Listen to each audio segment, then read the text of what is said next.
మనం ఒక పొట్టేలు బిజినెస్ స్టార్ట్ చేయాలి అనుకుంటే వాటిల్లో వచ్చే లాభాలేంటి, నష్టాలేంటి, అసలు లాభాలు రావాలంటే ఏం చేయాలి, ఎలాంటి పొట్టేలు పిల్లలు కొనుక్కోవాలి, అవి ఎక్కడ కొనుక్కోవాలి, కొన్నాక 4-5 నెలలు జాగ్రత్తగా పెంచి మంచి లాభాలకు ఎక్కడ అమ్మాలి, ఎలా అమ్ముకోవాలి, వీటికి రకరకాల జబ్బులు వస్తా ఉంటాయి, అలాంటి జబ్బుల్ని ఎలా నయం చేసుకోవాలి, మనం పొట్టేలు కొన్నప్పుడు మన దగ్గర ఉండాల్సిన బేసిక్ ఇంజెక్షన్స్ ఏంటి, ఇవి ఎంత బాగా బరువు పెరిగితే మనకు అంత మంచిగా లాభాలు వస్తాయి, అలా బాగా బరువు పెరగడానికి ఎలాంటి గడ్డి పెట్టాలి, ఎలాంటి దానా పెట్టాలి, వీటికి నెలకు ఒకసారి డీవార్మింగ్, వారానికి ఒకసారి లివర్ టానిక్ పెట్టాలి, ప్రతి నెల ఖచ్చితంగా ఏ డీవార్మింగ్ వాడాలి, ఇలా ఒక చిన్న పొట్టేలు పిల్లని కొన్న దగ్గర నుంచి అవి పెద్ద పొట్టేలు చేసి అమ్మే వరకు ఎలా చేసుకుంటే మనకు మంచి లాభాలు వస్తాయని ప్రతి ఒక్క విషయాన్ని పోసగుచ్చినట్టుగా చెప్పాను.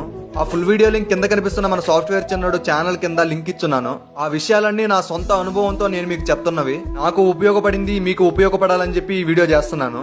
ఆ వీడియో చూశాక మీకు పొట్టేలు బిజినెస్ పైన పక్కా ఒక క్లారిటీ వస్తుంది. వీడియో నచ్చితే లైక్ చేసి సబ్స్క్రైబ్ చేసుకోవడం మాత్రం మర్చిపోకండి.